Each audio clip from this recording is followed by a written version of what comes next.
Pois bem, boa tarde a todos. Olá. Agora oficialmente. Olá. Uma vez mais, João. peço desculpa. Sim, Erickson? Não, é que justamente dando boas-vindas a todos, eu ia fazer aquela Sim, eu ia introdução. passar para sim. O Erickson vai fazer uma introdução agora inicial pelo facto que ele depois vai ter uma atenção mais especial nas redes sociais para ver quem é que está a fazer perguntas e tudo mais, ok? Força, Erickson. Então, sejam bem-vindos aqui, né, a todos que estão acompanhando agora pelas redes sociais aí.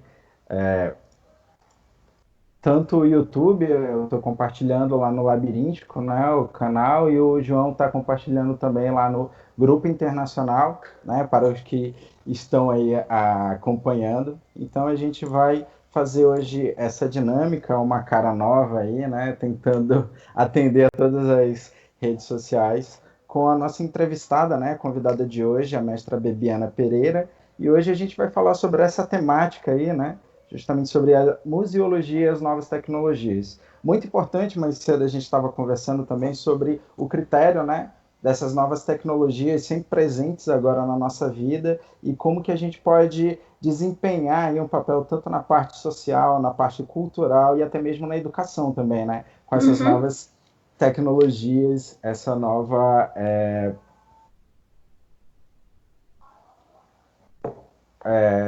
então, eu passo a palavra aos meus colegas de bancada, como sempre, aqui presentes no Rumos do Diálogo, João Viegas e a Geni Balseiro, e podemos dar continuidade aí à apresentação e explanação da Bebiana.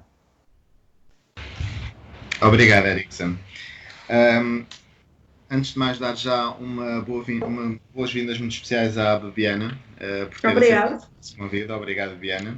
A Bebiana é licenciada em História pela Faculdade de Letras da Universidade do Porto e tem um mestrado em Património Cultural pela Universidade do Minho também. Tendo em conta que a Bebiana teve em estágio em 2 museus, pelo menos, não estou a erro, correto, Bebiana?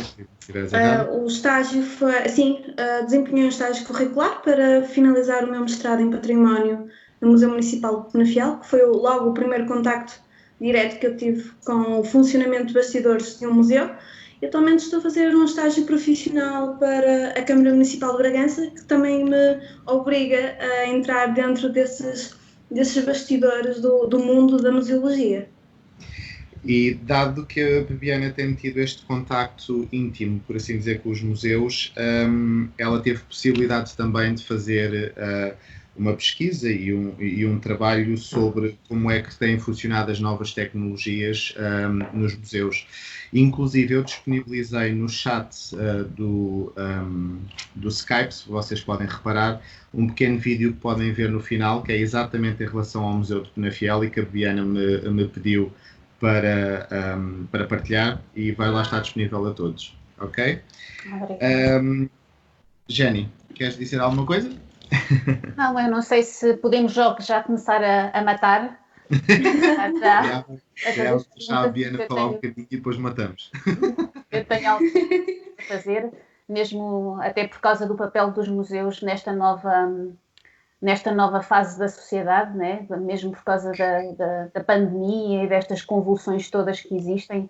Eu tenho algumas questões para colocar à Bibiana e estou bastante curiosa para saber a opinião de alguém que percebe dessa temática e perceber o que é que nós podemos fazer com aquilo que temos, né? No fundo, o que é que nós podemos esperar e o que é que nós podemos fazer melhor. Mas, entretanto, eu já faço as minhas perguntas. Obrigado, Jenny. Ok, o primeiro ponto que nós vamos ter desta pequena conversa com a Biana tem a ver com a capacidade dos museus de se reinventarem, tendo em conta não só as situações de hoje em dia que nós vivemos, como é o caso das pandemias, e se nós repararmos a nível online, imensos museus tomaram a iniciativa de criarem espaços nas próprias páginas que permitiam até visitas virtuais aos museus e sem fim de novas medidas, bem como também para estudo e para permitir que toda a população tenha acesso aos espólios e a tudo mais. Cada vez mais os museus têm adotado novas tecnologias e é isso mesmo que a Biana nos vai falar também, correto? Exatamente. Desde já gostaria de agradecer o convite que me foi endereçado Gostaria também de cumprimentar as pessoas que possam estar a visualizar esta entrevista e falar sobre museus. Foi quando o João me convidou para fazer esta entrevista, não tive logo dúvidas de que o que poderia falar era um dos pontos que abordei no meu trabalho de mestrado, que acabou por ser uma espécie de estágio, mas uma investigação escondida sobre a designação de estágio, por assim dizer. E então, essa investigação que eu fiz incidiu num caso muito, muito particular, que foi o Museu Municipal de Penafiel, de onde eu sou natural. E então, porquê? Porque o Museu Municipal de Penafiel é um dos poucos casos, se calhar em Portugal, que revela um percurso positivo na última década, por assim dizer, numa altura em que cada vez mais as instituições em Portugal lutam para conseguir manterem-se, de certa forma, de portas abertas em atividade e a conseguirem captar públicos, o Museu Municipal de Penafiel acabou mesmo por revelar-se um caso positivo, e isso incitou-me a querer saber o porquê. Então, daí ter aproveitado a oportunidade de me infiltrar dentro dos bastidores da instituição, exatamente para perceber a fórmula deste sucesso. Isto porquê? Porque o museu, em 2010, foi considerado, ganhou o prémio de melhor museu a nível nacional, e depois, em 2011, foi nomeado pelo concurso EMEA para o European Museum of the Year. Não, obviamente que não ganhou, mas o simples facto de ter sido nomeado acaba por ser algo bastante positivo para a instituição e para o próprio Conselho.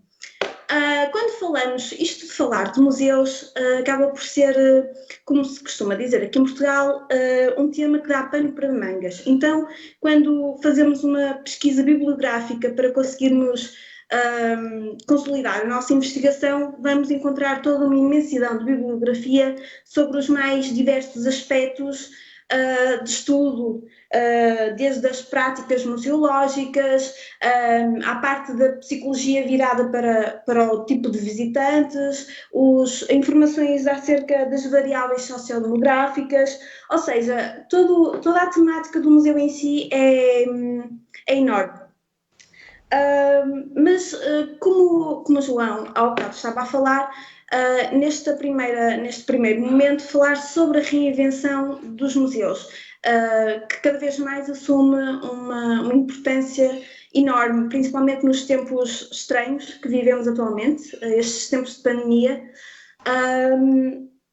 E isto porquê? Porque eu encaro as novas tecnologias como algo que se torna cada vez mais indispensável às instituições, porque cada vez mais trata-se também de uma questão de sobrevivência das próprias instituições, porque se vivemos cada vez mais num mundo mais globalizado, em que as novas tecnologias são elas próprias usadas para captar novos públicos, no caso de não se conseguir captar esses novos públicos, obviamente que as instituições vão começar a entrar em decadência, por assim dizer.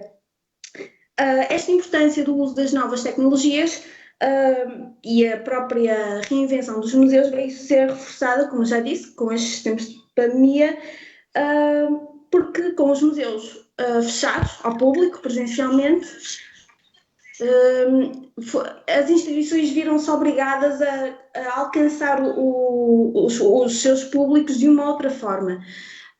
Então, por exemplo, o caso das redes sociais, em que houve museus que partilhavam diariamente o trabalho de bastidores, ou seja, o trabalho que é feito a nível da inventariação, da preservação, da exposição das coleções, e que a maioria das pessoas não vê, nem sequer tem a noção do que acontece.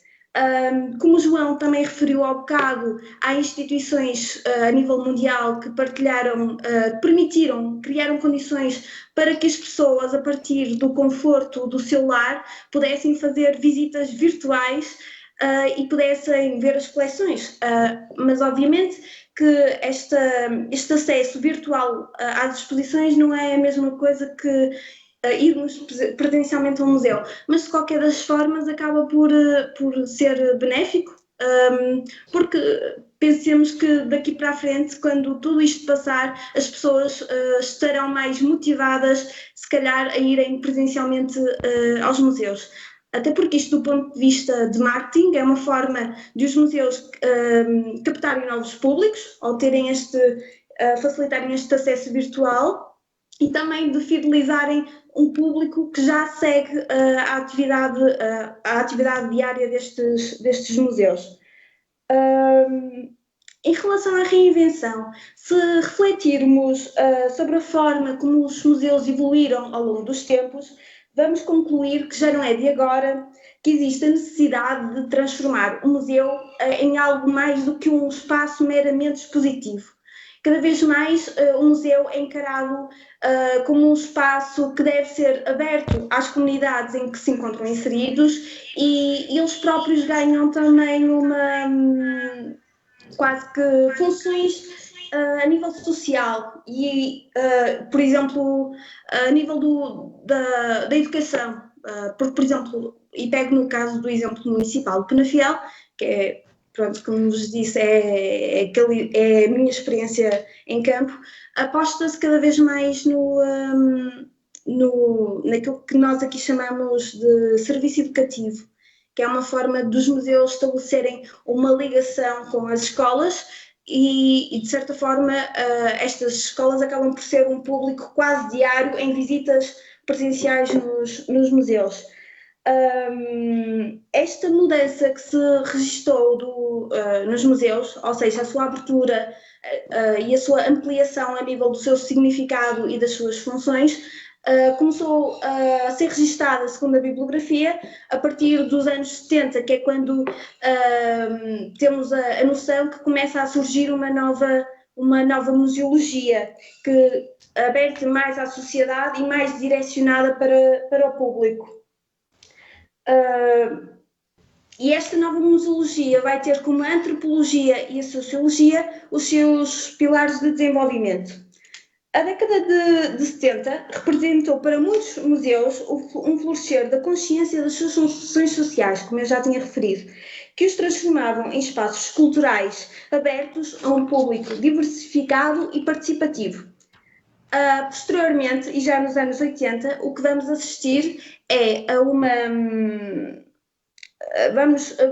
o que vai acontecer nos anos 80 é que os museus, a nível da sua arquitetura, a nível do seu espaço físico, vão adquirir uma importância tão grande, ou se calhar em alguns casos maior do que as próprias coleções que albergam. E então vai criar ali uma espécie de, não digo confronto, mas vai ser, como é que eu ia dizer, vai criar uma espécie de desarmonia. E um exemplo claro desta realidade em que o espaço físico e arquitetónico torna-se tão importante ou mais que as coleções albergadas pela instituição é o Guggenheim de Bilbao. Eu espero estar a pronunciar isto corretamente, porque exatamente, é uma coisa assim, Guggenheim. Até porque há um autor espanhol, que é o Alejandro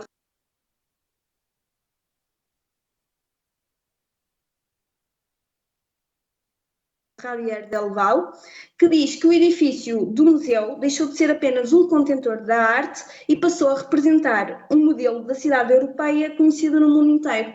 Ou seja, este museu, este caso do Guggenheim, acaba por ser, se calhar, tão conhecido, o que lhe acaba por dar a fama e as pessoas acabam por o conhecer, se calhar, mais pela sua arquitetura, não é? Que realmente é uma arquitetura que dá muito nas vistas, do que propriamente pelas coleções que efetivamente alberga.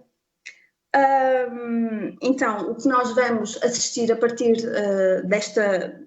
quer dos anos 70, quer dos anos 80 e depois para a frente, é que os museus, de uma atitude marcadamente depositária e conservadora, em que as obras antes assumiam-se como o aspecto mais importante, Com esta nova museologia, as instituições passam a apresentar uma postura mais direcionada para o público, como eu referi já anteriormente. E isto, obviamente, que também vai influenciar, a nova museologia vai arrebentar com os ditames que já da museologia dita tradicional. E isto vai acabar por influenciar, por exemplo, a legislação dos países em matéria de museus. E não só, a nova museologia vai se tornar responsável pelo aparecimento de novos tipos de instituições, nomeadamente de parques arqueológicos, de parques de recreações etnográficas, de museus comunitários escolares, de bairros e de vizinhança, museus municipais e de território, e o que acaba por unir todas estas instituições, todos estes novos museus, é que a população onde eles se encontram inseridos acabam por estabelecer uma relação de maior proximidade com as instituições. E agora eu gostaria aqui de focar a minha atenção no museu em específico, se bem que eu já falei dele inicialmente, que é o caso do Museu Municipal de Penafiel. É um museu etnográfico, também tem a vertente da arqueologia, mas é um museu que, se formos inserir na realidade dos museus etnográficos, chegamos à conclusão que são museus que surgem numa altura em que a sociedade começa a evoluir a um ritmo vertiginoso e estas instituições vêm-se obrigadas a conseguir acompanhar essas mesmas alterações. Já um outro autor, o alemão Boto Strauss, dizia que nenhuma outra época produziu em tão pouco tempo, tanto passado como a nossa. Ao que acrescenta que estamos mergulhados numa cultura musealizante que se desenvolve a um ritmo vertiginoso, transformando muitas vezes algo em relíquia, sem que esta seja integrada numa tradição efetivamente vivida. E isso acontece muito no caso dos museus etnográficos. Com a evolução dos tempos, surge a necessidade de se adaptarem novas práticas museológicas para a transmissão dos conhecimentos. Se me permitem, então no caso dos museus etnográficos, em que a etnografia é uma área assim ainda um pouco desvalorizada, se bem que eu tenho a esperança que esta forma como olhamos para a etnografia mude, mas a verdade é que museus que ainda têm que se debater ainda com bastantes problemas a nível da forma como olhamos para a etnografia. E efetivamente as novas tecnologias vêm dar uma lufada de ar fresco, porque é difícil imaginarmos hoje em dia, sem recorrer às novas tecnologias, compreendermos uma realidade que, embora não pertença tão ao passado, porque muitas vezes, quando falamos de etnografia, estamos a falar de realidades que remontam ao tempo dos nossos pais e dos nossos avós, e efetivamente as novas tecnologias aí vêm-nos dar uma outra percepção das coisas. Como eu estava a dizer, com a evolução dos tempos e a necessidade de se adaptarem a novas práticas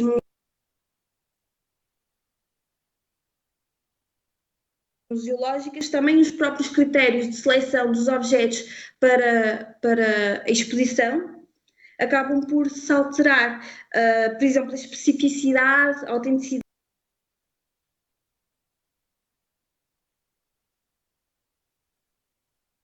o modo de produção, o fabrico e a raridade acabam por ser substituídas pela representatividade em relação a um tema específico e com coerência em relação às coleções já em exposição.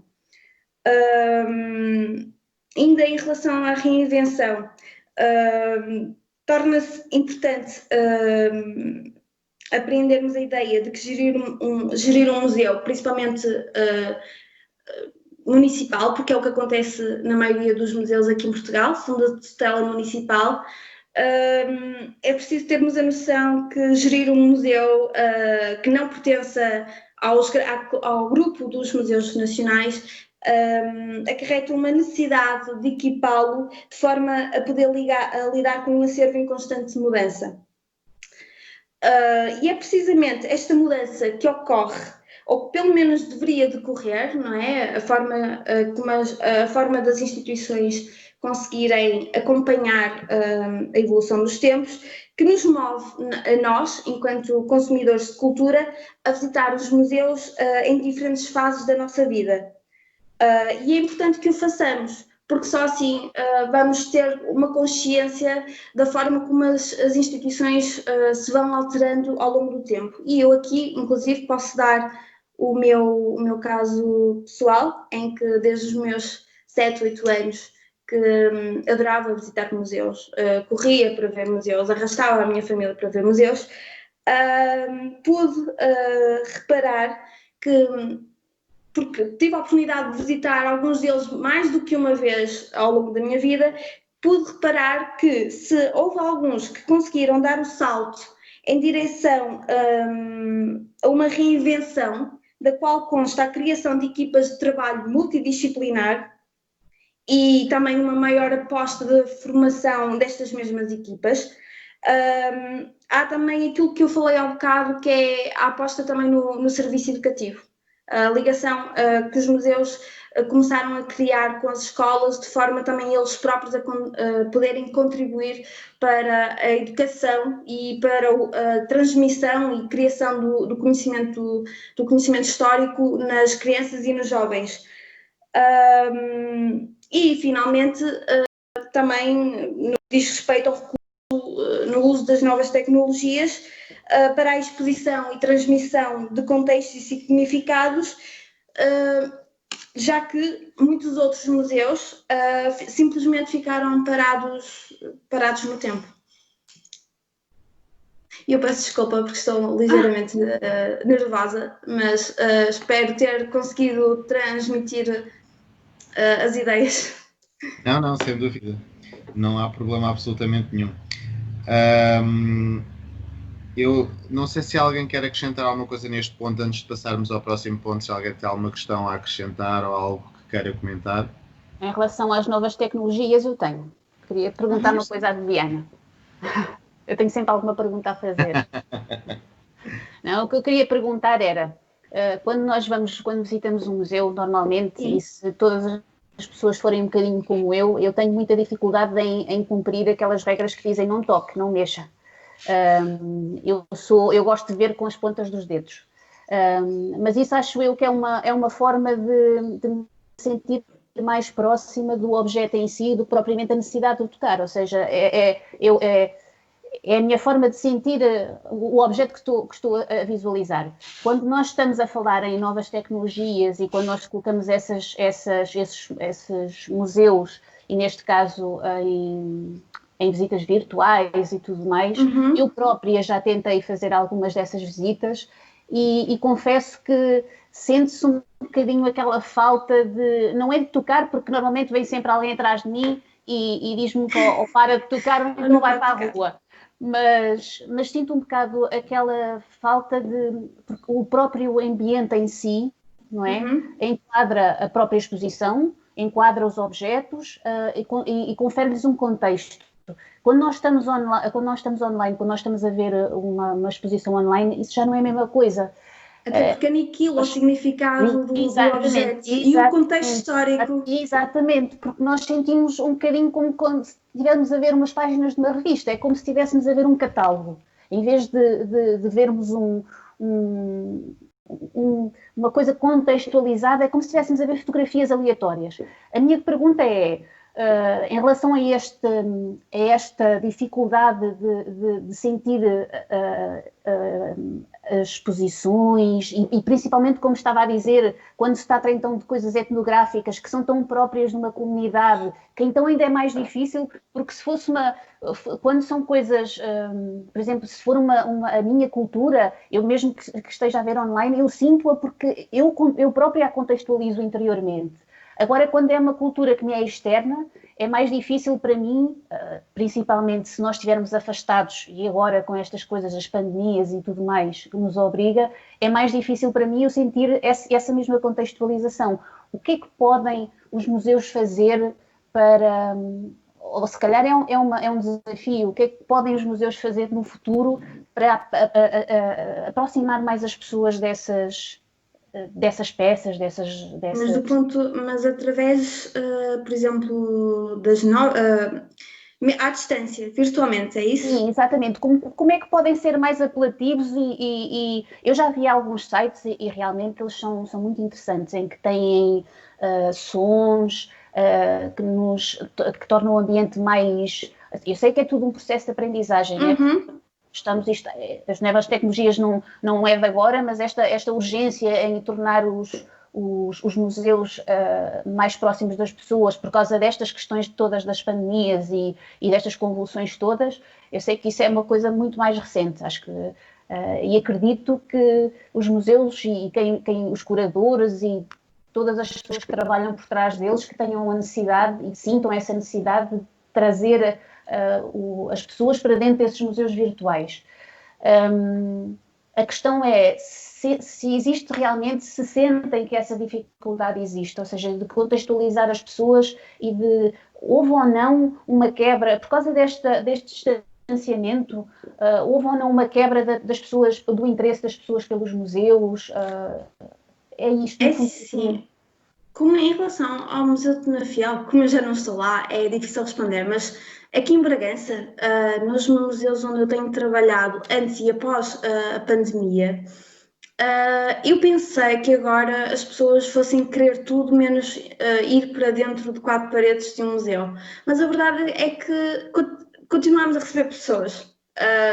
Ainda na semana passada foi uma loucura, porque meteu-se os feriados e eu pensei, as pessoas vão querer tentar ir para a praia, vão querer tentar fazer outro tipo de coisas, e não, as pessoas, eu própria fiquei surpreendida, as pessoas aderiram muito a museus.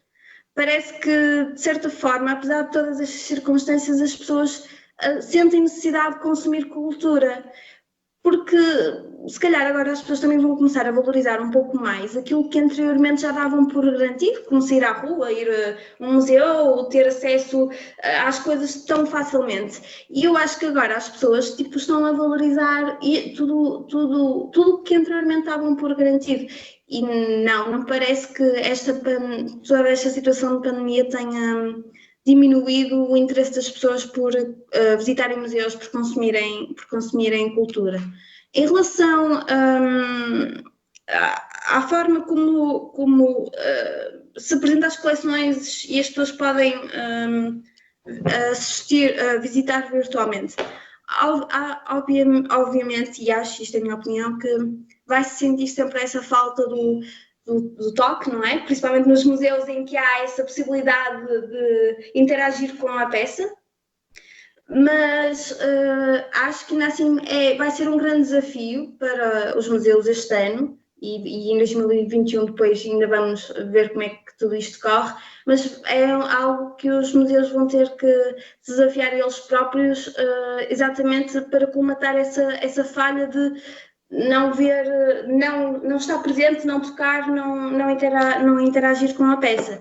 Porque, por exemplo, a nível dos museus etnográficos, e agora estou-me aqui a lembrar de um que sigo nas redes sociais, que é o Museu Municipal de Miranda de Douro, em que eles, durante todo o período de quarentena, publicavam todos os dias uma peça referente à cultura da região. Então faziam todo um contexto histórico, faziam toda uma descrição física do objeto.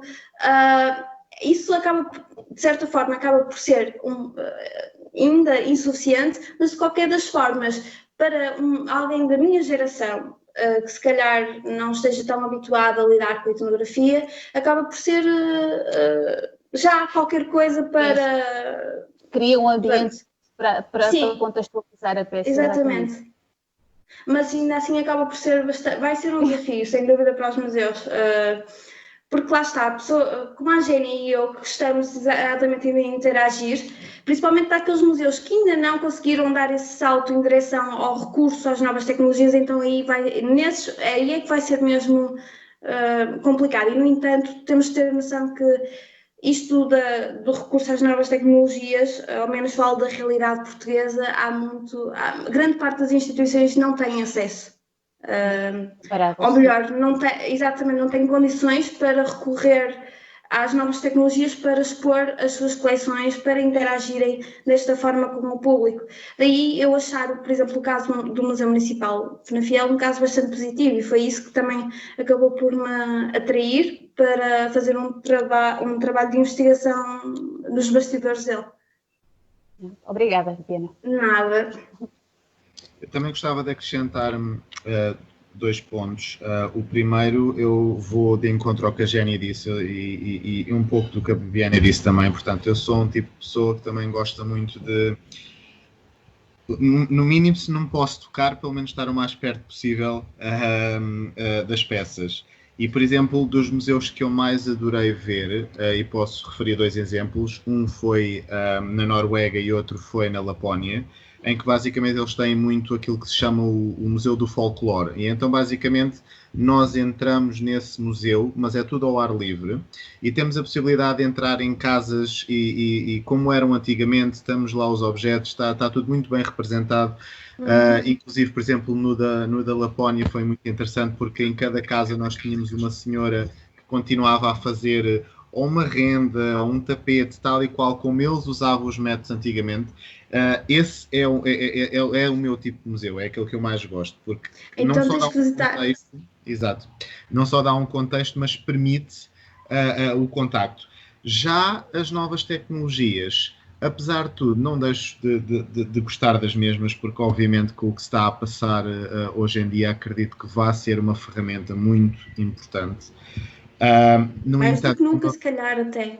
No entanto, como a Bibiana disse muito bem, acho que desde que haja um contexto, pelo menos haja uma contextualização, porque como a Jenny referiu muito bem, nem sempre é possível, por exemplo, só num país diferente, quando nós estamos no nosso país, nós mais ou menos entendemos o que está a passar, mas só num país diferente, de repente temos um objeto num site, a nós pode não nos dizer muito, podemos mais ou menos chegar ao que quer dizer, mas pode ser complicado. Mas se houver uma contextualização, e aqui refere-se a uma adaptação das novas tecnologias a esta nova realidade, penso que seja pelo menos uma segunda opção, por assim dizer, que pode ser usada daqui para a frente. Eu posso falar, e penso que não vou cometer nenhuma inconfidência, mas derivado ao trabalho que nós temos desenvolvido na ajuda à proteção do património, eu tenho contactado com a diretora do Museu dos Coches, que apesar dos museus já terem abertos, e isto neste caso muito especificamente no Museu dos Coches de Lisboa, que era dos museus que possivelmente devia ser daqueles que teriam o maior número de visitantes todos os anos, ela neste momento ainda está chocada com o número de visitas que estão a acontecer, porque infelizmente não são muitas e as pessoas ainda têm muito receio. Porque as pessoas estão a fugir todas para o interior do país. Exato. É verdade. E não só isso, mas também ela referiu algo muito importante, que é a adaptação online, que naquele caso não existiu. E se calhar se existisse, poderia levar a uma maior captação de públicos. Exatamente. Agora, a minha questão refere-se que é, imaginemos que nós vamos passar por um contexto mais online, ok? Vamos esperar que não, mas enfim, entraremos no segundo lockdown e vamos para um contexto um bocadinho mais online. A minha questão é como é que os museus vão retirar algum dividendo disso mesmo? Qual seria a possibilidade ou qual seria a alternativa? Seria, por exemplo, o quê? Vender certos bilhetes online a nível virtual, permitir, por exemplo, essa turmas paga? Como é que os museus vão poder sobreviver vivendo apenas dessa tecnologia, portanto, apenas do online? Mesmo que seja apenas durante 3 meses, já causa um certo impacto. É assim, e realmente isso vai ser complicado, porque sabemos que as instituições museológicas, e agora pegando novamente no caso dos museus portugueses, vivem muito daquilo da bilheteira, né? dos apoios do investimento dos organismos que os tutelam, que em grande maioria são municipais, câmaras municipais, e também não só também de todo o merchandising que os museus possuem nas suas instalações, mas há algo que ainda pode ir valendo aos museus e que se calhar eles poderão enverdar por aí, que é toda a atividade desenvolvida pelos a chamada de Amigos dos Museus, uma espécie de mecenato. Talvez eles encontrem por aí soluções, porque de outra forma, eu própria e admito, não estou a conseguir imaginar amealhar e eles conseguirem angariar verbas somente com visitas virtuais. Eu pessoalmente, por exemplo, não pagaria para fazer uma visita virtual, para isso esperaria toda esta situação passar e iria presencialmente à instituição. Mas realmente é complicado. A mim custa-me, sem ser à base do mecenato e se calhar através da venda de merchandising, de livros e tudo mais, através da internet, não consigo imaginar de que forma é que os museus poderão efetivamente angariar verbas a partir daí. Sim, é realmente é tal situação preocupante. Não só como qualquer outro business, vamos dizer assim chamar, mas é realmente algo que me preocupa. Vou só pegar também aqui para... há um comentário no Facebook do professor Pedro Fernandes, que o Erickson conhece muito bem, ele já foi um dos nossos entrevistados logo na segunda semana, e o professor diz o seguinte: o receio que tenho com a relação aos museus daqui do Brasil é que com o fechamento durante a pandemia fiquem ainda mais esquecidos pelos governos e também pela população. Ou seja, penso que o que o professor esteja aqui a dizer, e realmente é uma verdade, é que se em certos locais já existe poucas pessoas a verem os museus, então com o fecho dos mesmos, se calhar a situação complica-se. E daí, possivelmente, um recurso às novas tecnologias até não é muito mau, mas não seja para continuar a estimular a população e lembrá-la que aquilo existe realmente. A fidelizar, inclusive, as pessoas que já seguem daquele determinado museu, sem dúvida. Correto, e obrigado, professor Pedro, já agora. Não sei se alguém tem mais alguém a acrescentar? Eu só tinha uma coisa que não sei se vem ao caso de agora disto, mas já que estamos a falar deste novo contexto social em que nós vivemos e por causa não da pandemia, mas por causa destas últimas convulsões todas, eu assisti num vídeo que foi partilhado nas redes sociais por causa deste movimento todo que houve antirracismo e afins. Eu assisti um vídeo de um cidadão, ele é cidadão de uma das ex-colónias francesas e ele chegou a um museu em Paris, pegou numa peça e disse: esta peça pertence ao meu país, vocês foram lá e retiraram esta peça do contexto dela e tiraram-lhe esta peça de quem realmente pertencia esta peça. E depois,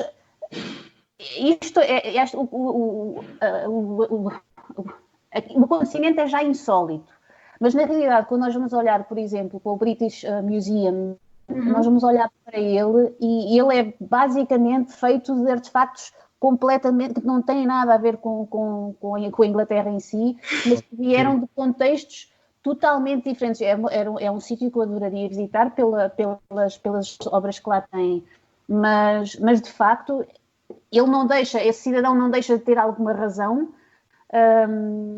mas o que nós estamos aqui a assistir é, nestas convulsões todas, neste emaranhado e porque a nossa sociedade, e falámos disso a semana passada, por causa da sociedade estar constantemente em mudanças e de sentir que tem que fazer alguma coisa, como é que nós podemos proteger não só os museus, mas principalmente, antes dos museus, nós temos que pensar nas próprias peças, não é?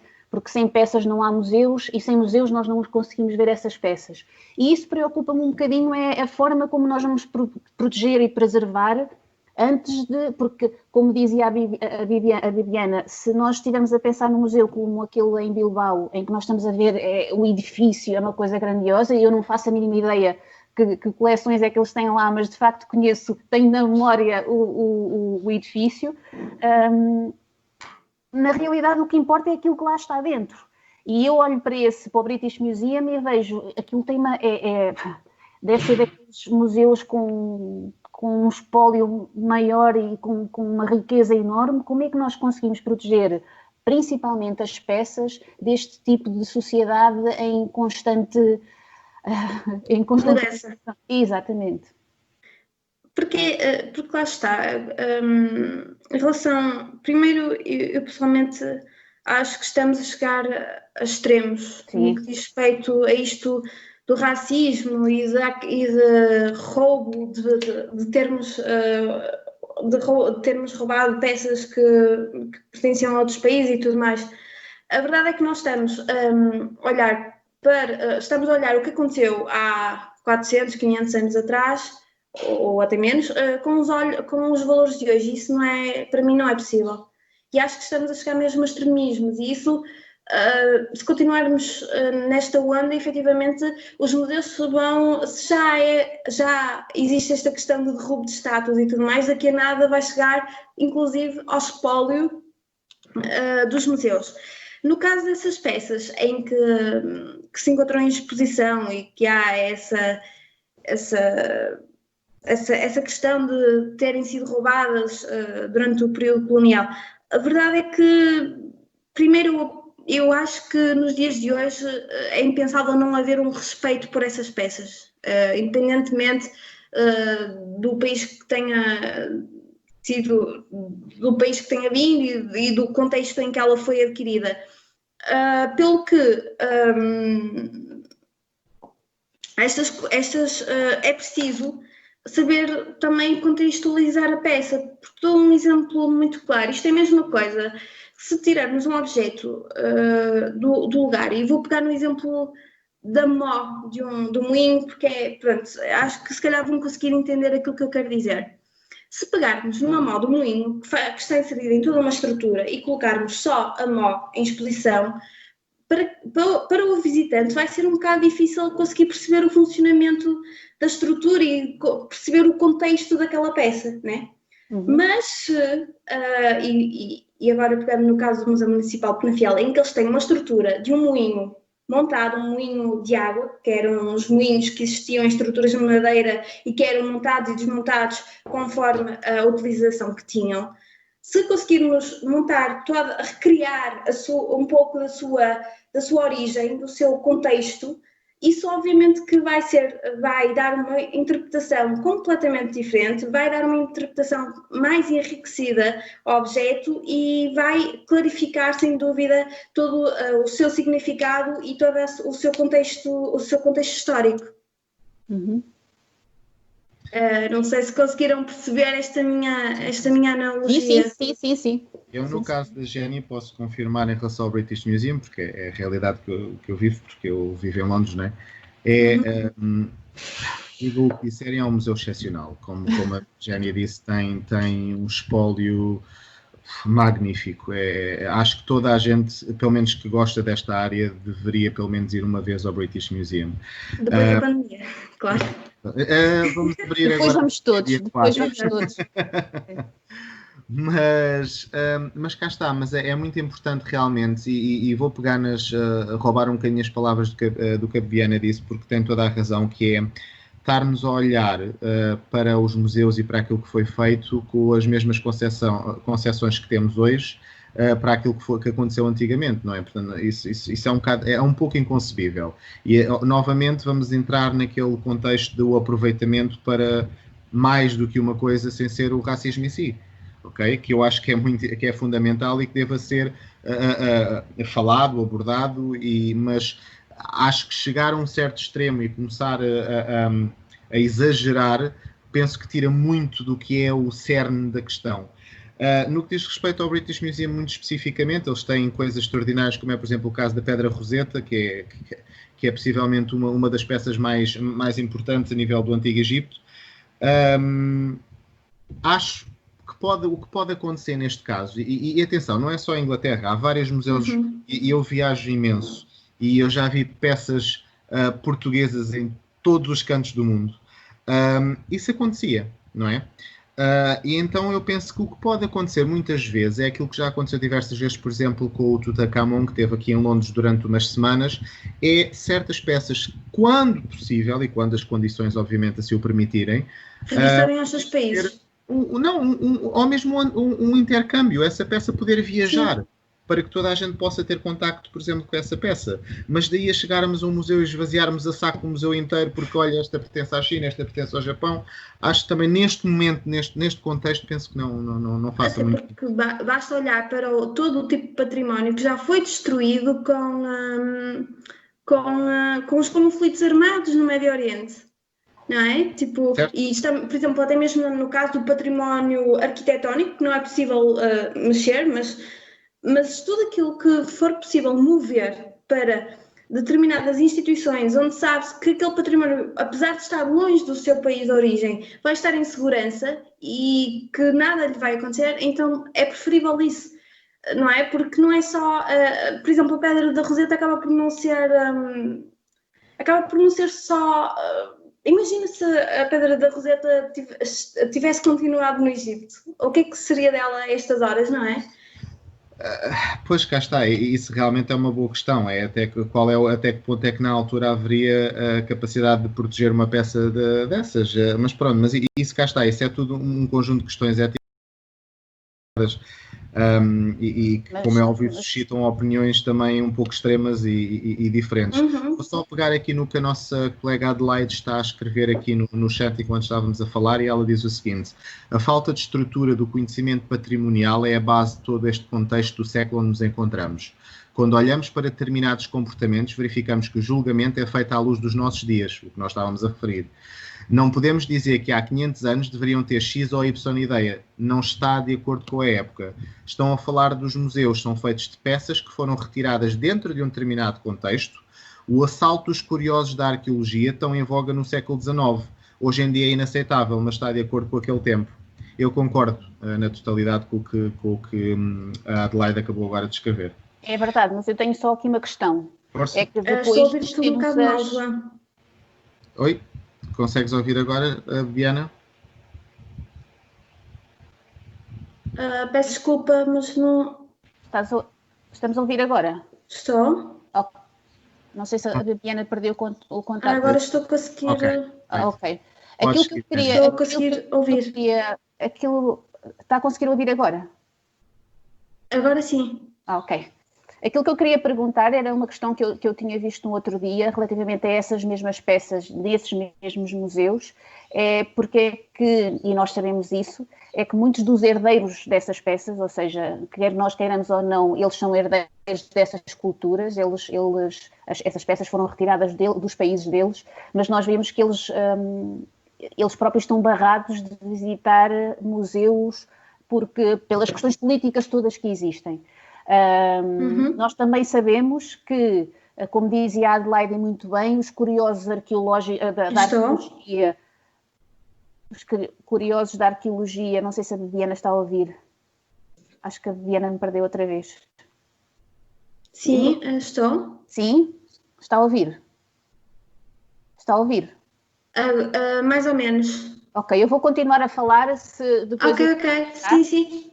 Aquilo que a Adelaide estava a dizer, e que eu concordo totalmente, em relação aos curiosos da arqueologia que se aventuraram a ir lá, e muitas das vezes eles próprios destruíram algumas das peças que lá estavam. Eles não só, tudo bem, salvaram-nas do contexto em que estavam, mas de outra forma também, e o caso do Tutankhamon é um dos casos, é um desses casos, com bastante destruição patrimonial.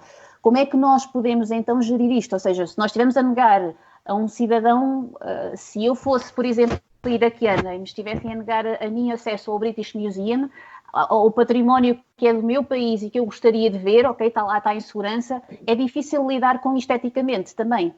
seja, nós temos questões políticas e temos questões éticas que nós temos que entender e perceber, e muito mais no contexto em que nós vivemos, mas nós também temos que perceber que esse espólio todo que existe por esses museus afora, e muitos deles, e eu olho para aquela porta de estar, que eu acho que é uma coisa fantástica, aquele azulejo azul, aquilo é uma coisa linda, linda, linda, que eu adorava ver. É claro que deveria estar todo destruído agora se estivesse no país de origem, mas até que ponto é que nós temos o direito de estar a negar aos herdeiros desse mesmo património? Era a mesma coisa que me negarem a mim, por exemplo, eu visitar o Museu do Oriente em Lisboa, porque o Museu do Oriente tem lá peças que, tudo bem, são do Oriente, mas que fizeram parte de um contexto em que Portugal viveu. O Oriente é o que é, porque também teve influências portuguesas, porque isto é mesmo assim, ou seja, nós somos todos, porque somos um mundo global, porque nós vivemos num ambiente, é global, nós todos temos influências de um bocadinho de cada lado, e por isso é que eu acho que essa coisa eu consigo entender o senhor quando ele diz que a peça é dele e que lhe pertence ao país. Eu não consigo dizer que ele não tem razão, porque tem, é verdade, principalmente quando essas peças são negadas, quando é negadas as peças a visualização. Esta é só a minha questão. Até porque foi como o João há bocado disse, porque não se calhar fomentar um intercâmbio, não é? Poderá ser uma solução, efetivamente, ou até mesmo com recurso às novas, recurso às novas tecnologias, mas lá está, penso que de qualquer das formas, a par de tudo isto, deve-se também pensar sempre também na preservação da peça, se calhar mais acima de tudo, não é? Porque infelizmente já houve um imenso património que acabou por ser destruído e que infelizmente não houve nada que se pudesse ser feito, por assim dizer. Mas por que não? Um intercâmbio, sem dúvida. Por mim, está respondido. Obrigado, Jenny.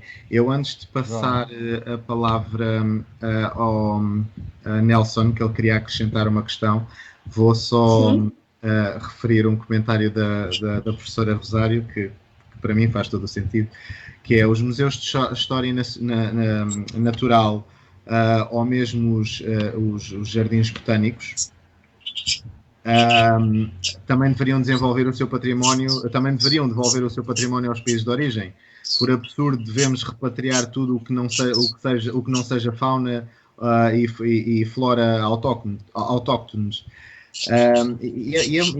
Cá está, é verdade, mas de uma forma compreendo, e de outra forma também, cá está, vamos ter sempre uma opinião um bocadinho diversificada, porque temos agora novamente uma opinião do professor Pedro, que diz o seguinte: se de um lado parece anacrónico fazer a crítica aos saques realizados no passado, cujos espólios estão, na sua maioria, nos museus, de outro lado, não seria uma postura crítica somente invocar o contexto histórico para justificar absolutamente tais saques? E cá está. E esta é a grande questão, porque por um lado, o que não faz sentido, ao mesmo tempo também faz um certo sentido. É uma questão que não deixa de ser bastante sensível, não é? Exatamente. Portanto, penso que não seja uma questão que haja uma resposta direta e objetiva e pronto, é assim e acabou. Penso que há sempre espaço. Olhar caso a caso, se calhar, porque, como se costuma dizer, cada situação é cada situação. Se calhar em algumas peças até faria sentido regressarem, se calhar, ao seu país de origem. Outras nem por isso, mas lá está, é avaliar cada situação. Também é verdade que não podemos estar aqui a generalizar tudo. Exatamente, mas eu ainda acho que, por exemplo, algum proveito que os museus têm relativamente às visitas que eles têm para ver essas mesmas peças, por exemplo, por que não algum desse proveito ir em favor de alguma forma. Eu sei que isto parece assim um bocadinho talvez utópico, mas de alguma forma beneficiar, porque, como diz o professor Pedro Fernandes, e tem toda a razão, nós não podemos justificar tudo com, na altura fazia-se assim. Fazia-se, é verdade, mas nós também vivemos noutra altura e se há alguma coisa que nós podemos fazê-lo agora. E se nós não podemos mandar as peças todas para lá, porque eu também acho que não, porque então perdíamos tudo, não é o facto dos museus deixarem de existir, é o facto das peças poderem eventualmente deixarem de existir, porque elas seriam vendidas, seriam, sei lá, mas pelo menos favorecer de alguma forma as pessoas de onde isso foi tirado. E permite-me adicionar ao teu comentário, Génia, que é o que a Adelaide diz, o intercâmbio muitas vezes não resulta, devemos recordar aquilo que se passou, por exemplo, com a joia portuguesa na Holanda. Que tipo de salvaguarda podemos garantir a peças desta envergadura? Porque cá está, aquilo que estavas a dizer, é até que ponto é possível que essas peças sejam protegidas para poderem mexer-se de um lado para o outro, ou neste momento saírem daqui. E a professora Rosário diz que é possível também que o que a Génia estava a dizer pode ser considerado um bocadinho paternalista por um certo ponto. Deixem-me só passar. Eu aceito isso e de todo, porque eu acho que, principalmente eu, porque eu sou muito agarrada em termos de património e as coisas sentimentais têm um valor muito especial para mim, ou seja, têm um peso muito grande e é verdade o que a professora Rosário está a dizer. A questão é que eu não consigo ver isto de forma muito justa, muito equilibrada. É isto que eu gostava de... porque eu tenho a certeza, elas se fossem para os países delas, eram peças perdidas. A maior parte deles, porque são países em conflito, são países que não têm espaço para as receber, para as proteger, não têm... Mas pronto. E a Jenny, que tem estudado muito e que se focou muito nessa parte, tu há de saber melhor do que ninguém essa situação que se vive no Médio Oriente. Exato. Exatamente. Permitem-me só dar a palavra ao Nelson, porque o coitado fez uma questão a esperar um pouco. Nelson, quando quiseres, podes colocar a tua questão ou acrescentar o que querias acrescentar. Não conseguimos ouvir, Nelson. Acho que deves ter o microfone desativado.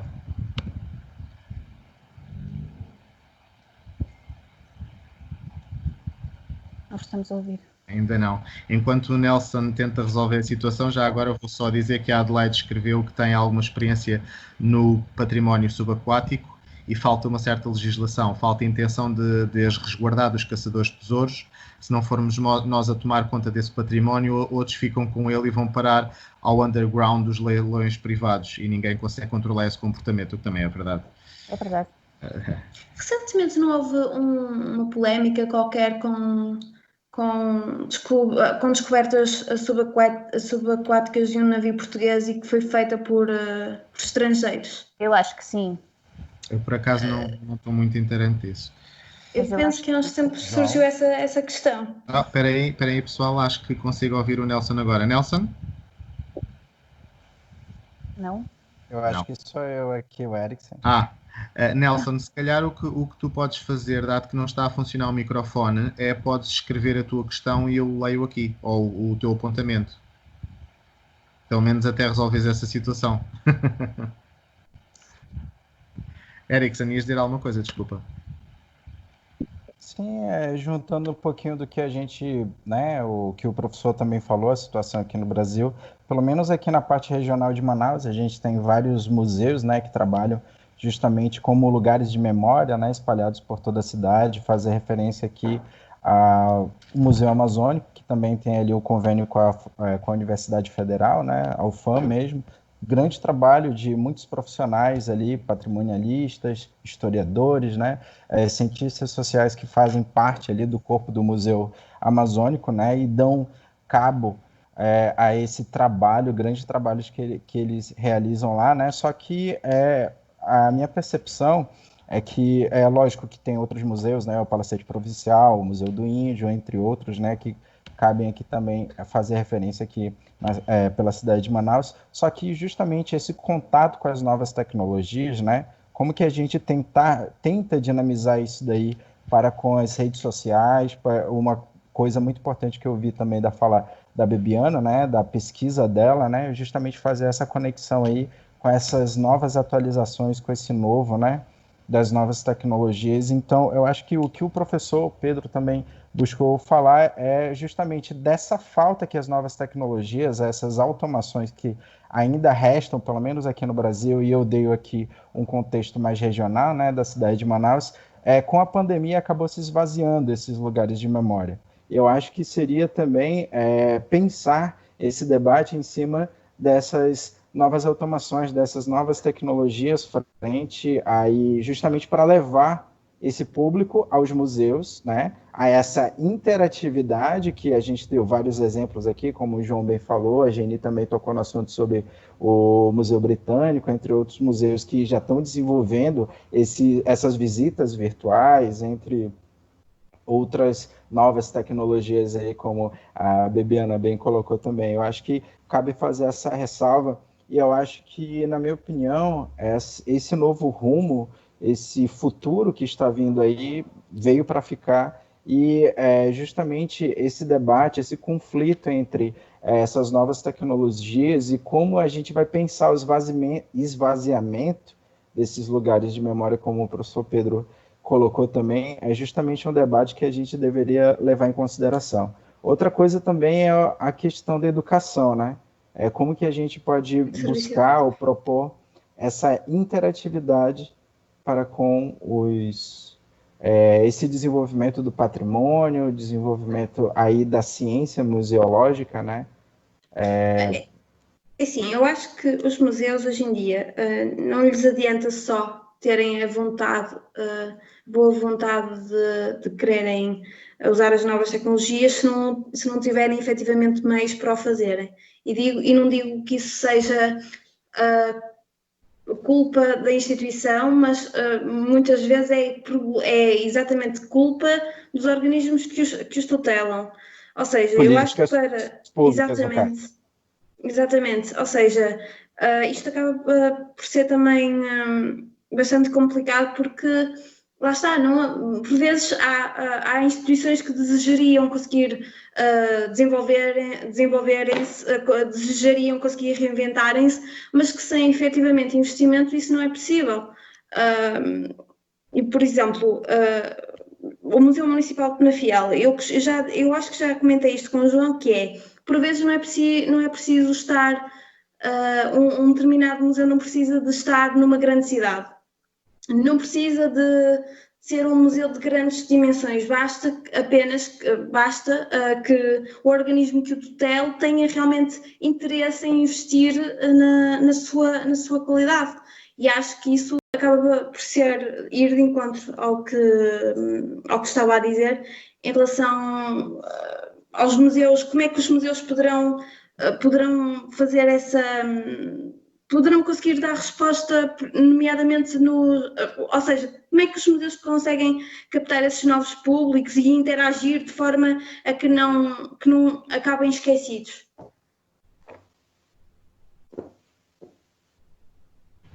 Obrigado, Diana.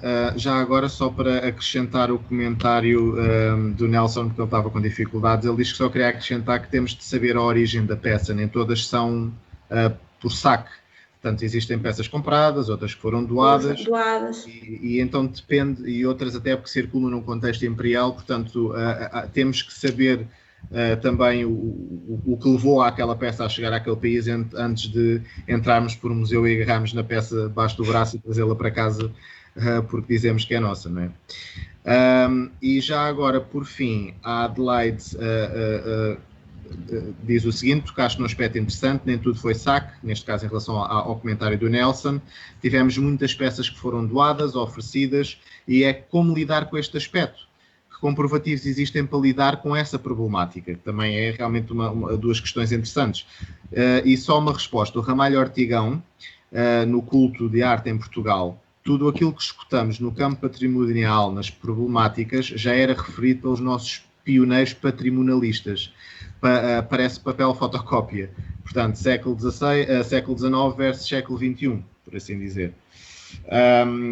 não, se ninguém tiver mais nada a acrescentar, vou passar ao próximo. Eu por acaso até tenho, que é em relação à deslocação das peças do seu local de origem, é que depois tudo isto a nível do contexto museológico, é que isto depois também tem muito que se lhe diga, porque a obsessão, como vamos expor aquela determinada peça, a forma como vamos escolher os textos para acompanhar o objeto, a própria disposição, a sequência, todo o cenário envolvente à peça, o ambiente, a iluminação, pronto, todos esses pormenores são critérios que efetivamente poderão determinar a valorização ou a desvalorização do objeto exposto. Inclusive, isso também pode, de certa forma, influenciar a mensagem que o objeto poderá transmitir a quem vê. Exatamente. Ou seja, isto é quase como quando montamos ou seja, se quisermos, obviamente que aqui engloba escolhermos tudo ao pormenor e de uma forma cuidadosa, de forma a garantir que efetivamente a forma como expomos o objeto vai de encontro à sua origem, à sua história e de encontro àquilo que achamos que é o mais correto. Sim. E curioso que a Bibiana, vou fazer esta inconfidência, antes desta entrevista achava que 1 hora era demais. Só para dizer que já vamos numa 1 hora e 3 minutos.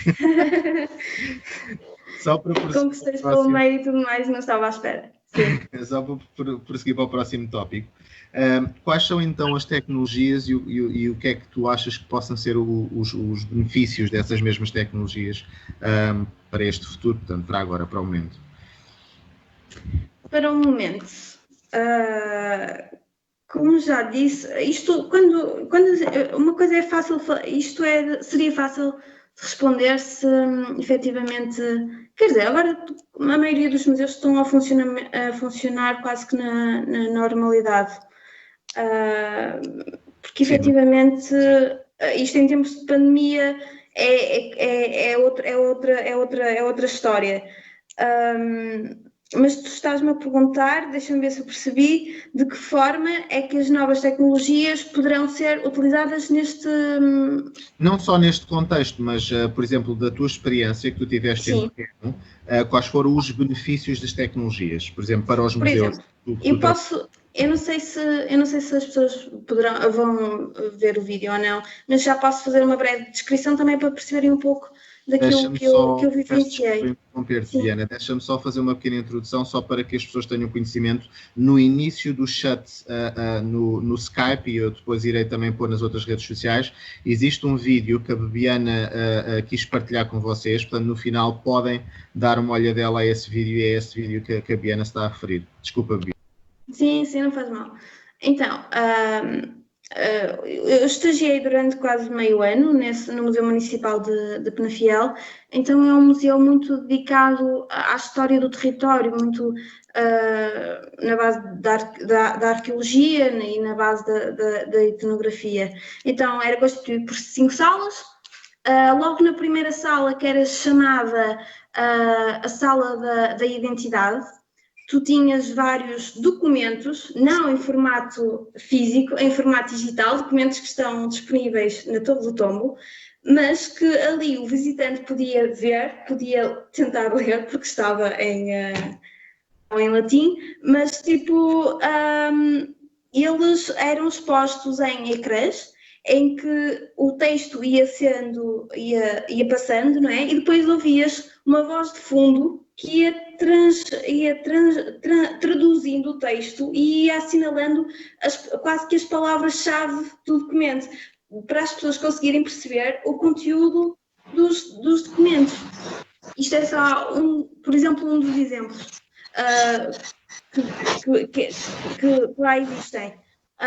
Uma outra, depois, por exemplo, na sala do território, que está mais direcionado para a parte física do território, tu tinhas um grande equipamento que aquilo que se parecia uma nave espacial, que chama-se olhómetro. Então, tu, através desse mecanismo, espreitavas e conseguias ver vários detalhes de vários pontos do território do concelho e conseguias visualizar os diferentes tipos de património construído e natural que existe no território. Ou então, por exemplo, através de ecrãs táteis, tu conseguirias também ver determinados detalhes do património existente no município. Isto são alguns dos exemplos. Por exemplo, há também uma sala que se chama a Sala da Terra e da Água, que está ligada às atividades envolvidas a nível da agricultura e da pesca, porque o Rio Douro, naquela região, foi sempre foi sempre onde desenvolveram atividades ligadas à pesca, por exemplo, da lampreia e do sábado, e então nessa sala tu podes visualizar, por exemplo, vídeos bastante antigos, da altura em que havia pesca efetiva no Rio Douro dessas espécies, do tipo de barcos que eram utilizados. A nível da agricultura tem aquilo que designam por celeiro, em que isto até deve ser ótimo para as crianças, porque tu metes a mão e consegues sentir a textura dos diferentes cereais que lá existem, ou seja, é uma forma tu também de comunicares com a peça. Um dos outros exemplos é, por exemplo, o ciclo do pão, em que, como já referi anteriormente, eles têm uma grande estrutura em madeira de um moinho de água, que eram estruturas em madeira que eram montadas e desmontadas conforme a utilização que tinham. Então tu olhas para a estrutura e consegues ver o que era um moinho e daí também consegues apreender a funcionalidade através da reprodução de imagens, de vídeos que acompanham juntamente essa estrutura e a peça em si. Depois também tens, por exemplo, em relação também ao ciclo do pão, imagens desde a sementeira até ao momento em que tiras massas e tiras o pão do forno, por exemplo. Tens a estrutura de uma cozinha antiga montada em pleno museu. Ou seja, são este tipo de pormenores que acabam por também fazer diferença na percepção das gerações mais novas, e digo gerações mais novas porque atualmente os principais visitantes quase que diários, isto sem ser em termos de pandemia, são escolas que diariamente vão, escolas de diversas zonas do norte do país, deslocam-se a Penafiel, ou seja, isto acaba para as gerações mais novas, sem dúvida que é bastante produtivo para a aquisição do conhecimento histórico relativo à história popular, à história dos nossos antepassados. Sim, e por acaso está aqui o Nelson dá um exemplo muito interessante, que é em Sesimbra, no Museu dos Pescadores, há um aquário virtual que permite ver a fauna marítima para além de um filme 3D com a evolução do território desde os dinossauros até aos nossos dias. Portanto, mais um exemplo das novas tecnologias. E a Adelaide refere também uma coisa bastante interessante, que é os museus abriram as suas portas via digital, e hoje, por exemplo, ela assistiu a uma palestra onde estavam presentes 109 pessoas de longe e de perto. Portanto, mais uma das vertentes do que as novas tecnologias nos trazem. Por exemplo, aquilo que nós estamos aqui a fazer, esta videochamada, debate, era algo que, por exemplo, os próprios museus poderiam fazer para debater certas temáticas, já que há muitos museus que organizam fisicamente, ao longo do ano, conferências, palestras e tudo mais, por que não transpô-las para esta dimensão virtual, não é? Uhum. Por que não? Sem dúvida. Isso é possivelmente, se calhar, das coisas mais importantes. E é também de referir que nós, no meio desta... a professora Rosário já agora está só a dizer que vai ter de sair e dar-nos os parabéns. Obrigado, professora Rosário, pelo tempo. Obrigada. E a Adelaide diz também concorda em absoluto e trazer o museu trazer, neste caso, o museu para o contexto social. E antes de passarmos à próxima temática, uma vez mais queria ver se há algum colega que queira dar alguma sugestão ou falar sobre os benefícios destas novas tecnologias. E também dizer que tivemos uma nova aquisição, que foi o gato da Jenny, que entretanto entrou em direto. Já me estou a ouvir. Já se foi. És tu, Nelson? Sou eu, já me estão a ouvir. Sim, estamos a ouvir. Eu acho que Finalmente, não, dei tantas voltas aqui ao microfone, havia de funcionar. Aqui em Inglaterra, aqui no norte, em York, falando nas novas tecnologias, aquilo que o João falou que existia, era na Lapónia, não era que tinha lá a senhora a fazer tricô? Era lá na Lapónia, certo? Certíssimo. Certo, pronto, a memória não me falhou. Em York tem lá eu acho que era um museu do castelo, acho eu. Não tenho a certeza porque eu visitei 3 museus no mesmo dia. Mas nesse museu havia umas celas dos prisioneiros. E eles tinham uns projetores. E esses projetores projetavam a imagem do prisioneiro como fosse uma espécie de um fantasma dentro da cela onde ele viveu e contavam a história do prisioneiro. Para além de haver um prisioneiro que era um ator, que estava também no museu e que interagia connosco, tornava o museu mais interessante. Há outra coisa que eu também reparei aqui em Inglaterra, não sei se o João reparou lá em Londres, mas aqui existe. Nos museus existe um espaço para as crianças mais pequenas, o que permite que um adulto que tenha uma criança com 4, 5, 6 anos possa ter ali um momento de interação. Em York havia lá uma espécie de um castelo, eles tinham roupas medievais e tudo mais. No outro museu, não é no mesmo, é no Museu da Cidade, e dava espaço para que os pais pudessem ir com os miúdos sem eles estarem a fazer uma grande birra, porque não tem nada para usufruir no museu. Portanto, acho que isso também é importante, apesar de não ser novas tecnologias, acho que é importante para atrair mais público. Ainda bem que fala sobre isso, porque, por exemplo, naquilo que eu falei mais cedo sobre o serviço educativo, o que acontece é que pegam nas crianças no serviço educativo e fazem ateliês baseados na temática, nas diferentes temáticas das coleções. Ou seja, isto acaba por ser uma forma não só de ensino, mas também de aproximação das coleções ao público. Ou seja, acaba por ser mais uma aposta que os museus fazem a nível da intervenção social nos dias de hoje. Sim, sem dúvida. E realmente o que o Nelson está a referir, também não sabia que ele estava cá em Inglaterra. É verdade, muitos dos museus que eu tenho ido aqui, eles têm o cuidado de ter estas facilidades, por assim dizer, para os pais e mesmo para os mais pequenos. Também há um bom exemplo que é o Hampton Court, o Palácio, que é lindíssimo, também é um palácio que eu gosto imenso, em que eles também têm uma vertente mais infantil, em que eles também deixam os miúdos estarem na cozinha, fazerem, por exemplo, uma receita como antigamente, e também há esta interação que também ajuda os mais pequenos a poderem usufruir um bocadinho mais do museu. Eu não sei se... Peço desculpa interromper. Eu não sei se já alguém visitou o Museu do Futebol Clube do Porto. Não, eu acho que nunca vi um museu a recorrer a tanta tecnologia como o Museu do Futebol Clube do Porto. Inclusive, falaste anteriormente do prisioneiro. Uma das coisas que tu podes, inclusive, assistir no Museu do Futebol Clube do Porto é hologramas, que quase mais parece que estás a ver o presidente ao vivo, juntamente com os cãezinhos dele.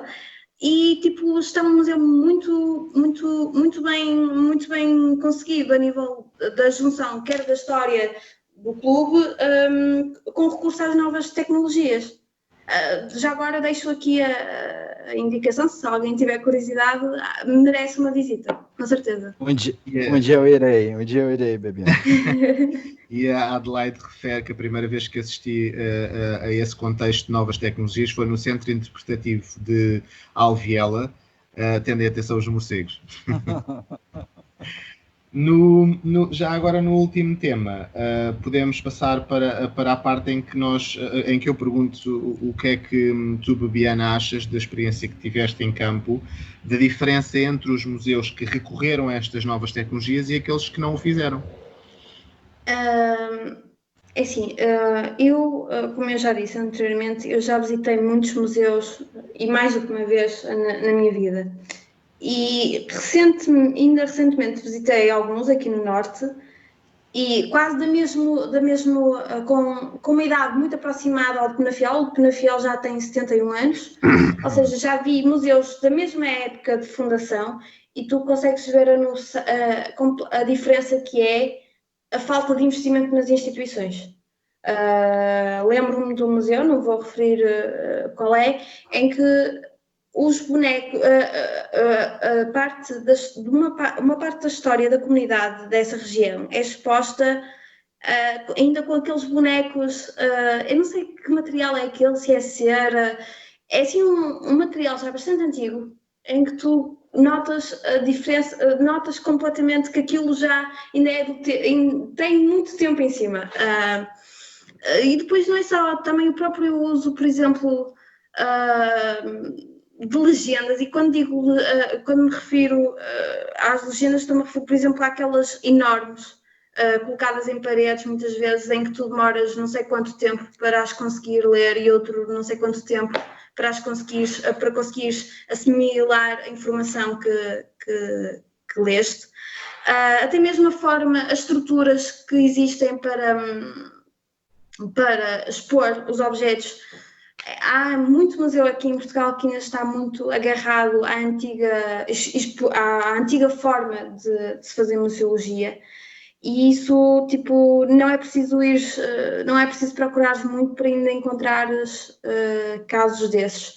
Mas lá está, isso aí, e como eu já disse também, isso aí também acaba por ser um pouco culpa dos organismos que os tutelam. E quando eu vi essas realidades e depois comparei com o Museu de Penafiel, senti que efetivamente foi preciso fazer investimento, e Penafiel efetivamente fez, e foi por isso que acabou por conseguir a qualidade e o reconhecimento que teve. E só o teve porque uma das coisas na qual se investiu foi exatamente no recurso às novas tecnologias, ou seja, as pessoas, o Museu Municipal de Penafiel, nestes 70 anos, as novas instalações atuais têm cerca de 12 anos exatamente.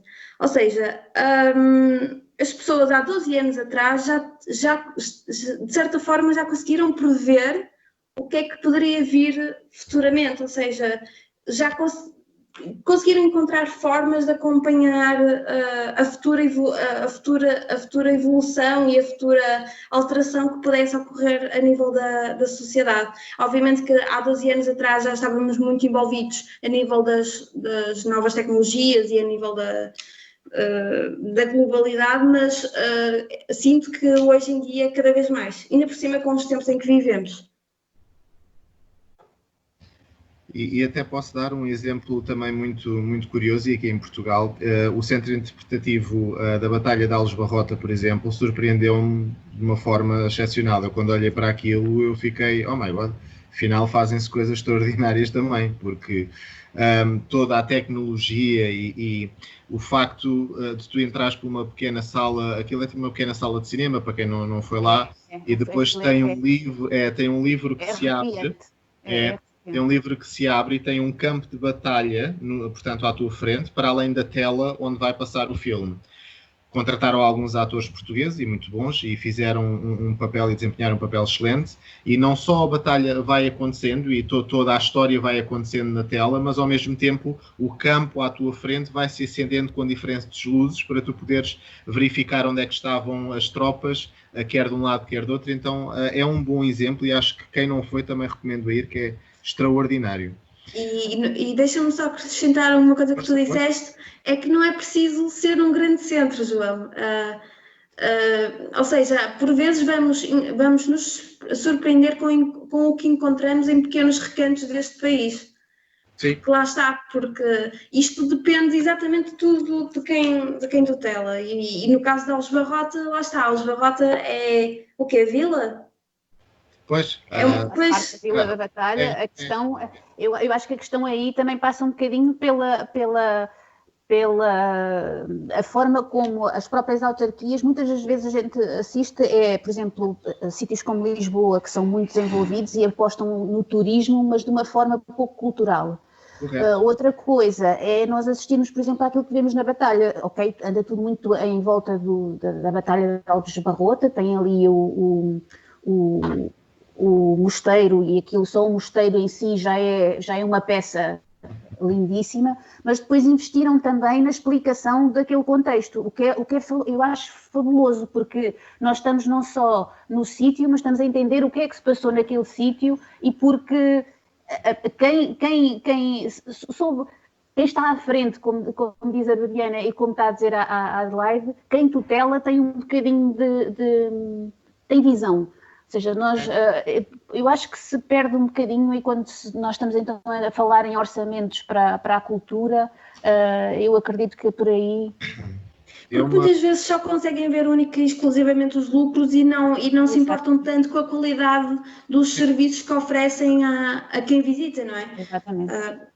Como eu disse, Penafiel há 12 anos atrás conseguiu ter essa sensibilidade para perceber que o caminho para a qualidade e para o maior desenvolvimento da instituição passava exatamente por apostar nas novas tecnologias, embora tenha a consciência que isso possa ser bastante caro, por assim dizer, mas obviamente que havendo vontade tudo se faz, como eu costumo dizer.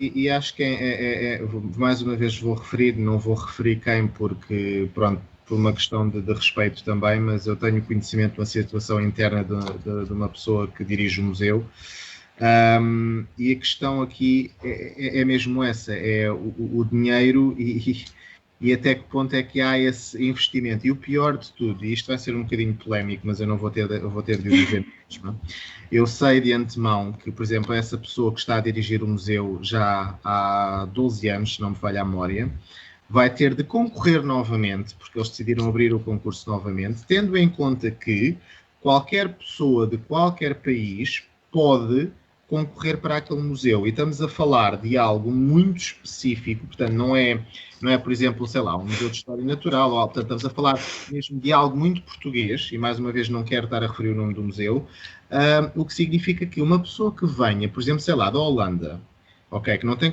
propriamente um contexto muito grande em Portugal, contratam essa pessoa para ficar à frente do museu. Que visão é que essa pessoa terá para contextualizar tudo o que está a passar, que é um bocado como a Jenny estava a dizer, quando não existe um contexto e os museus não têm visão, a chamada visão. Tudo mais fica vazio a nível de significado. Exatamente. E já agora a Adelaide refere aqui um texto que eu vou tentar citar, porque foi um bocado grande. Espera aí. Que foi...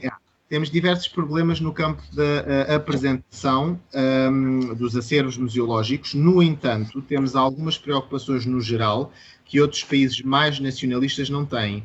Vamos a Bruges. A Bruges, espero estar a dizer bem, a Bruges. E só encontramos legendas em Flamengo. Não existe a preocupação dos assistentes técnicos no campo da formação, no apoio ao utente de quem usufrui. Porque quem está à frente da tutela muitas vezes não está sensível para determinadas ideias. Alguém se recorda daquilo que se passou com o Convento de Cristo, onde a tutela, exato, daquele património deu autorização para fazer uma rodagem de um filme onde existia uma fogueira perto da janela do capítulo, janela manuelina? Tem alguma lógica? Não.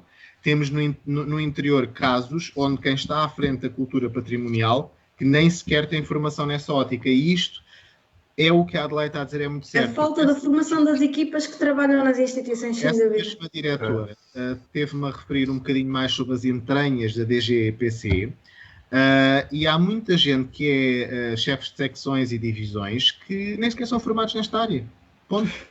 É só aqui para falar de um aspecto positivo, não é? Falando novamente de Sesimbra. Desculpa, agora estava a tentar resolver esta voz. Sim, é só para dar um salto para o outro lado, também há situações positivas. Claro. E eu nem sou simpatizante de quem lá está à frente nem nada, mas a verdade é que na cultura, a Sesimbra há 10, 15 anos tinha apenas um museu temporário, e foi vontade da autarquia, foi a autarquia que investiu. E a autarquia, o Museu dos Pescadores que eu falei, é o maior e está na Fortaleza de Santiago, é uma coisa, é o ex-libris. Mas o castelo estava fechado, eu, quando era criança ia ao castelo, nós não podíamos entrar na torre de homenagem, nem nenhuma das outras torres. Neste momento a Torre Nova já está aberta, também tem um museu dentro do castelo, tem uma casa de moagem que também é um museu, com as máquinas todas a funcionar.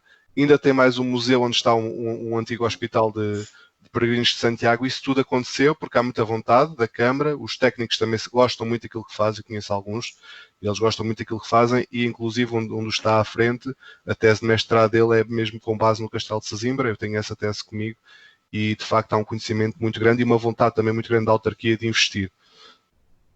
Não, é uma verdade porque eu moro no Barreiro, então a Sesimbra é o local que eu vou muito e conheço essa realidade, estás a dizer, e é verdade, é um exemplo excelente e ao Cadlight também agora acaba de confirmar também, Sesimbra tem investido bastante nessa área, mas lá está, quem está ligado à área é formado neste campo e tem toda a lógica, não é? Porque estarmos a contratar pessoas que não são formadas no campo deixa de ter sentido, é a mesma coisa que eu mandar vir um arquiteto para fazer uma cirurgia ao meu olho, quer dizer, não faz propriamente muito sentido e possivelmente vou acabar cego, não é? Mas já agora deixa-me dizer ao Nelson, se for possível partilhar essa tese de mestrado, eu pessoalmente gostaria muito de ler. Eu tenho ela em Portugal, ela está em livro, precisa digitalizar. Ok.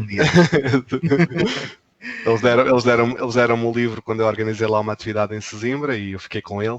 Tenho medo de digitalizar, mas ele agora não está comigo. Que ano é a tese? Não me recordo. É porque se for ainda relativamente recente, ainda é capaz se calhar de encontrar nos repositórios abertos das universidades. Era preciso que eu me lembrasse do nome dele e eu não tenho a tese aqui comigo. Está em Portugal. Está em Portugal. A Adelaide também diz que Sintra tem evoluído bastante. Pensar em pormenores, por exemplo, como no campo das acessibilidades, há 10 anos era impensável e hoje já existe essa dinâmica. É verdade, ainda agora quando eu estive em Portugal há poucos dias atrás, que passei uma temporada, a Sintra é um dos meus lugares preferidos, tenho uma paixão especial e é verdade, tem evoluído de uma forma muito positiva. Viviane, queres acrescentar mais alguma coisa? Sim, em relação, por exemplo, à formação das equipas que trabalham nas instituições, depois há também o fator da falta da multidisciplinariedade das equipas, ou seja, às vezes uma pessoa acaba por fazer o que lhe compete e o que se calhar competia a uma outra pessoa, exatamente por causa da falta de verbas e da contratação também das pessoas, e isso parece que não, mas às vezes evita-se contratar pessoas exatamente pela falta de fundos e isso depois acaba por, de certa forma, refletir também na qualidade dos serviços disponibilizados pelas instituições. Sem dúvida. E basicamente até porque, o que é que eu ia dizer? É basicamente isto. As novas tecnologias, se até agora eram importantes, daqui para a frente, ainda por cima, com os tempos em que vivemos, vão ser imprescindíveis. Sem dúvida, sem dúvida. Já agora queria perguntar se a minha colega Jenny e o professor Erickson querem acrescentar alguma coisa antes de eu terminar, e a própria Bibiana, claro. Não, eu queria muito agradecer à Bibiana por este bocadinho. Obrigada. Porque foi muito, é sempre, é enriquecedor sabermos às vezes um bocadinho o que é que se passa também do outro lado e nós não termos unicamente a nossa percepção. É muito importante perceber isso e perceber o que é que está a ser feito. E queria agradecer também a todos os outros participantes pelas ideias e pelas coisas que às vezes nós não vimos, nós simplesmente porque é como estava a Adelaide a dizer e tem razão, nós ou percebemos ou não percebemos daquilo que estamos a falar. A museologia é uma coisa que de facto eu não domino, até porque eu e património não somos muito, eu sou mais para o outro lado, mas é uma coisa que eu admiro bastante por causa disso mesmo, por causa da preservação e toda a tentativa de contextualizar as próprias peças e levar as pessoas mais perto um bocadinho da história e daquilo que eu gosto tanto. Por isso eu queria agradecer à Viviana, principalmente à Viviana, e queria agradecer a todos. Obrigado. Erickson. Gostaria de agradecer primeiramente todos que estão aqui presentes, né? Eu acho que a gente está enriquecendo ainda mais aqui, né? Está crescendo a comunidade. Os links estão disponíveis aí no Facebook agora aí que pelo grupo, né? A gente vai disponibilizar ainda os vídeos ainda pelo YouTube. E por fim, agradecer enormemente a Bebiana. Eu acho que até muitos daqui, até eu mesmo, eu posso falar por experiência própria, que eu aprendi muita coisa, né? Tipo, muito conhecimento a ser passado. Sua pesquisa é excelente, tá, Bebiana? Por favor, continue aí, né, no seu rumo acadêmico e com essa diligência e a importância que esse patrimônio, tanto a preservação quanto o estudo mesmo do ofício, né? Da museologia, esse campo interdisciplinar, que foi um comentário, esse último comentário que você fez, muito importante, né? E muito obrigado novamente a todos, muito obrigado, Bebiana. E é isso. Obrigada eu. Eu só gostaria de exatamente agradecer a oportunidade e dentro da melhor forma possível tentei um pouco levantar o véu exatamente sobre os bastidores dos museus, porque sem dúvida quem está de fora, porque eu também não tinha a noção do funcionamento das instituições antes de efetivamente entrar tão intimamente dentro de não tinha essa percepção e eu acho que é importante as pessoas terem percepção, porque se tiverem percepção só assim poderão valorizar ainda mais a atividade desenvolvida pelos museus. E claramente com isto da pandemia, eu acho que as pessoas não vão deixar de consumir cultura, as pessoas não vão deixar de ir visitar museus, porque foi como eu também já referi no decorrer da conversa, as pessoas agora estão a aprender a valorizar ainda mais as coisas que anteriormente davam por garantidas, nomeadamente uma ida ao museu com a família ao fim de semana e enriquecerem um pouco mais enquanto pessoas e a nível de cultural, sem dúvida. Portanto, já, muito obrigado. Essa conclusão foi excelente, é realmente isso. Quero agradecer a todos uma vez mais, aos presentes. Cada vez mais temos mais pessoas a assistir e agora juntando também as outras redes sociais, tem estado a ser um prazer fazer parte deste projeto. Quero agradecer especialmente à Bebiana, foi um tema super, super, super interessante. Pelo menos para mim, que ao contrário da Jenny é a área que eu mais gosto. E queria agradecer a todos os presentes, queria agradecer ao gato da Jenny. Ele está para ali. E para a semana temos mais, vamos ter as comunicações a circular daqui a pouco tempo. Peço desculpa. E quero agradecer a todos a vossa presença. Muito obrigado. Obrigada eu. Adeus. Até à próxima. Até à próxima.